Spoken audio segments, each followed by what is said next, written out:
Hello friends, स्वागत है आपका मेरे YouTube चैनल काका क्लासेस में। दोस्तों, आज हम बात करने वाले हैं क्लास 11th के टॉपिक समान सदिश और विपरीत सदिश, जो कि हमने पिछले वीडियोस में देखा था कि types of physical quantity with the basis of direction और एडिशन। सदिश और अदिश राशियां किसको कहते हैं, उनके कुछ एग्जाम्पल भी देखे थे। आई होप आप सभी ने इस वीडियो को देखा होगा। अगर नहीं देखा है तो वीडियो को जरूर देखें, और अगर आप इस चैनल पर नए हैं तो चैनल को सब्सक्राइब जरूर करें और दोस्तों के साथ शेयर करें। तो स्टार्ट करते हैं। आज का हमारा टॉपिक है टाइप्स ऑफ वेक्टर्स, यानी सदिश के प्रकार। तो सबसे पहले हम बात करेंगे समान सदिश की। तो इसको इंग्लिश में बोला जाता है इक्वल वेक्टर्स। तो देखिए, ऐसे वेक्टर जिनका बेटा मैग्नीट्यूड और डायरेक्शन बोथ आर सेम, यानी ऐसे सदिश जिनके परिमाण और दिशा दोनों कैसे होते हैं, समान होते हैं। ऐसे होते हैं समान। तो ऐसे सदिशों को हम क्या कहेंगे? हम ऐसे सदिशों को कहेंगे समान सदिश। Those vectors which have magnitude and direction both same are known as equal vectors. ऐसे बेटा देखिए, हमने इस तरह से बना दिया। ये वेक्टर A है आपका और ये वेक्टर B। आप क्या देख पा रहे होंगे? लेंथ इनकी कैसी है? इक्वल है। लेंथ कैसी है? इक्वल। और दोनों की डायरेक्शन को कौन रिप्रेजेंट करता है बेटा? टिप यानी नॉक। तो दोनों की डायरेक्शन भी एक जैसी है। अगर दोनों की डायरेक्शन एक जैसी है, इनका मैग्नीट्यूड भी सेम है, यानी मैग्नीट्यूड को कौन रिप्रेजेंट करेगा? परिमाण को कौन दर्शाएगा? लेंथ, जो कि हमें कैसी लग रही है बेटा? इक्वल है। तो हम कह सकते हैं vector A and vector B are equal vectors. Clear? दूसरा बेटा हम बात करेंगे विपरीत सदिश। कौन से सदिश? विपरीत सदिश। तो देखो बेटा, इनका मैग्नीट्यूड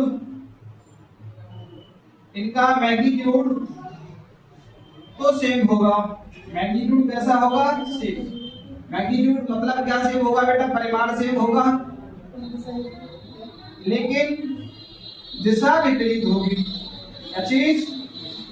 दिशा आपकी कैसी होगी? विपरीत। डायरेक्शन बेटा इनकी कैसी होगी? Opposite direction. कैसी direction? Opposite direction. How? Yes, देखिए, this is vector A and this is vector B। आपको देखने पर क्या लग रहा होगा कि इन दोनों ही वेक्टर्स की, इन दोनों ही सदिशों की बेटा लंबाई कैसी है? समान है। इट मींस कि इनके मैग्नीट्यूड कैसे हैं? सेम है। परिमाण कैसे हैं? इनके सेम है। और अगर परिमाण सेम है लेकिन इनकी डायरेक्शन जैसी है, विपरीत, अलग, डिफरेंट, एंटी पैरेलल, यानी एंटी पैरेलल मतलब प्रति समांतर, तो ऐसे वेक्टर्स को हम क्या बोलेंगे? विपरीत सदिश। यानी those vector which have same magnitude but opposite direction are known as opposite vectors। यानी ऐसे सदिश जिनके बेटा परिमाण समान हो लेकिन दिशा विपरीत हो, ऐसे सदिशों को हम क्या बोलेंगे? विपरीत सदिश। क्या बात क्लियर है? इसके बाद हम बात करेंगे यूनिट वेक्टर्स की, यानी एकांक सदिश की। जब तक आप नोट करिए। अब हम बात करेंगे यूनिट वेक्टर्स की, यानी एकांक सदिश की। क्या होता है? ऐसे सदिश जिनका परिमाण एक हो। क्या हो? ऐसे सदिश जिनके परिमाण एक हो, ऐसे सदिशों को हम एकांक सदिश बोलते हैं। Those vectors whose magnitude is unity। जिनका मैग्नीट्यूड कितना हो? यूनिटी का मतलब क्या है? 1। यूनिटी का मतलब क्या है? 1। ऐसे वेक्टर्स जिनका मैग्नीट्यूड कितना हो? 1 हो। ऐसे सदिश जिनका परिमाण कितना हो? 1 हो। ऐसे सदिशों को हम एकांक सदिश बोलते हैं। देखो भाई, एकांक सदिश को हम इस तरह रिप्रेजेंट करते हैं। इसको जब रिप्रेजेंट करते हैं तो जो भी वेक्टर क्वांटिटी है उसके ऊपर हम क्या लगा देते हैं बेटा? कैप लगा देते हैं। क्या लगा देते हैं? कैप। जैसे हमारे पास एक फिजिकल क्वांटिटी है, एक वेक्टर क्वांटिटी है, जिसको हमने वेक्टर ए से लिख दिया। जैसे लिख दिया बेटा वेक्टर ए सी। ठीक है? तो अब इस क्वांटिटी के यूनिट वेक्टर को रिप्रेजेंट किया जाएगा, तो उसको हम किससे रिप्रेजेंट करेंगे बेटा? ए कैप से। इससे रिप्रेजेंट करेंगे ए कैप से।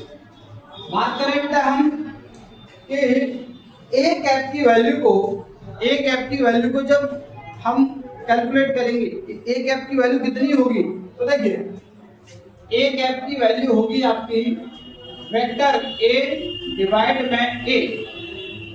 ए क्या है बेटा आपका मैग्नीट्यूड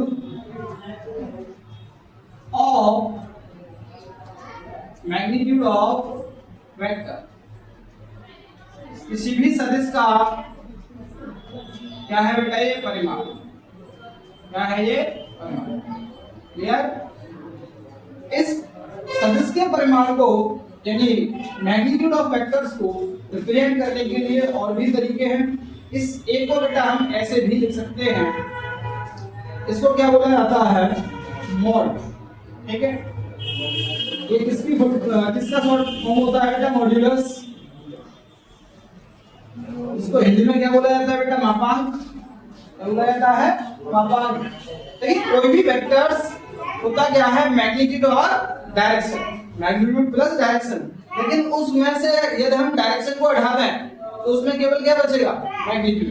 तो किसी भी वेक्टर के ऊपर जो एरो का साइन होता है वो क्या बता रहा है डायरेक्शन। तो अगर उस डायरेक्शन के साइन को हमने रिमूव कर दिया तो वो क्या बन गया उसका मैग्नीट्यूड यानी सदिश का परिमाण।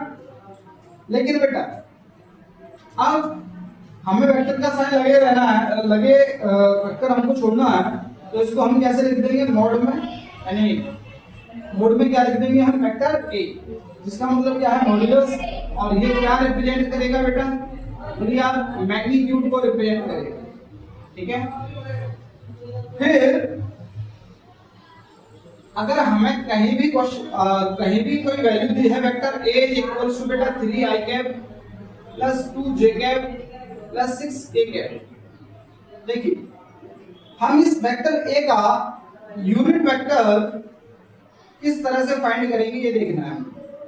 हमें इसका एकांक सदिश कैसे निकालना है, एकांक सदिश कैसे निकालना है समझे बेटा। पहले तो आपको ये समझना है ये आई कैप जे कैप और के कैप क्या है। इनको बोलते हैं बेटा लंबकोणीय सदिश। आप देख बेटा बात देख, लंबकोणीय सदिश, इनको इंग्लिश में बोलेंगे ऑर्थोगोनल वेक्टर्स। ठीक है भाई, तो देखिए ये सबसे पहले हमने कंसीडर किया एक्स एक्सिस, और ये कौन सा वाई एक्सिस, और ये क्या है आपका जेड एक्सिस। ये हमारे पास तीनों एक्सिस हैं। कितने एक्सिस हैं भाई, 3 एक्सिस। देखिए जैसे मैंने अगर इसको इस तरह से रखा है तो ये एक्स एक्सिस, और ये कौन सा है आपका वाई एक्सिस। लेकिन एक ये तीसरा हमने बना दिया, ये कौन सा एक्सिस हो गया जेड एक्सिस। तो जब हम बात करेंगे एक्स अक्ष पर, कौन से अक्ष पर, एक्स अक्ष पर, कौन से पर, एक्स अक्ष पर एकांक सदिश की, तो एक्स अक्ष पर जो एकांक सदिश होगा बेटा वो क्या होगा आई कैप। वाई अक्ष पर जो एकांक सदिश होगा दैट इज जे कैप, और जेड एक्सिस के अलोंग जो यूनिट वेक्टर होगा दैट इज के कैप। आई कैप क्या है बेटा, एक्स अक्ष के अनुदिश एकांक सदिश यानी unit vectors along X axis. J cap क्या है आपका, वाई अक्ष के अनुदिश एकांक सदिश यानी unit vectors along Y axis. Unit vectors along K cap आपका क्या है, unit vectors along Z axis यानी ये आपका जेड अक्ष के अनुदिश एकांक सदिश है। क्लियर? और ये तीनों ही आपके किस तरह से हैं, देखो अगर हम इनको देखेंगे 90 डिग्री ऐसे देखेंगे तो तीनों एक दूसरे के साथ 90 डिग्री का एंगल बनाएंगे। कितने डिग्री का, 90 का कोण बनाएंगे। तो देखिए बेटा अब हमें अगर एकांक सदिश निकालना है तो सबसे पहले हमें निकालना होगा क्या, मैग्नीट्यूड।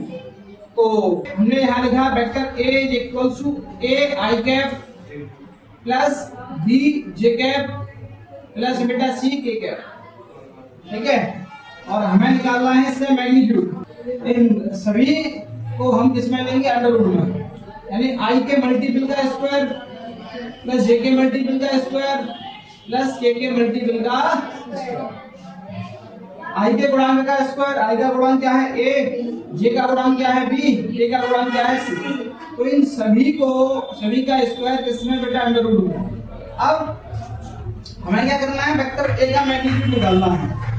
तो अब यहाँ लिखेंगे आई का मल्टीपल कितना है बेटा 3, 3 का स्क्वायर कितना होगा और 2 का स्क्वायर प्लस बेटा 6 का स्क्वायर, ठीक है। तो टोटल कितना आएगा 3 का स्क्वायर बेटा बोलो कितना 9, 2 का स्क्वायर बेटा 4, 6 का स्क्वायर बोलो कितना 36। सबको ऐड करेंगे देन इट विल बिकम बोलो 49 ना। अगर ए की वैल्यू निकालेंगे तो 7। अब इसको हम रिप्रेजेंट कैसे करेंगे, ए कैप से। तो पहले वेक्टर ए की वैल्यू पूरी पुट कर दो बेटा 3 आई कैप प्लस 2 जे कैप प्लस 6 के कैप, और हमने मैग्नीट्यूड निकाला है कितना आएगा बोलिए 7। This is the representation of unit vector. ये हम एकांक सदिश को कैसे निकाल सकते हैं, ये हमने एकांक सदिश को निकाला देखा। आई कैप क्या है, जे कैप क्या है, ये सभी आपके लंब कोणीय सदिश हैं। क्या है, लंब कोणीय। तो आज के इस वीडियो में हमने समझा कि समान सदिश क्या है, विपरीत सदिश क्या है। इसके साथ साथ हमने देखा लंब कोणीय सदिश क्या है, एकांक सदिश क्या है, एकांक सदिश को किस तरह से निकाल सकते हैं। अगर हमें कोई भी वेक्टर दिया है तो उस वेक्टर के मैग्नीट्यूड हम किस तरह से निकाल सकते हैं।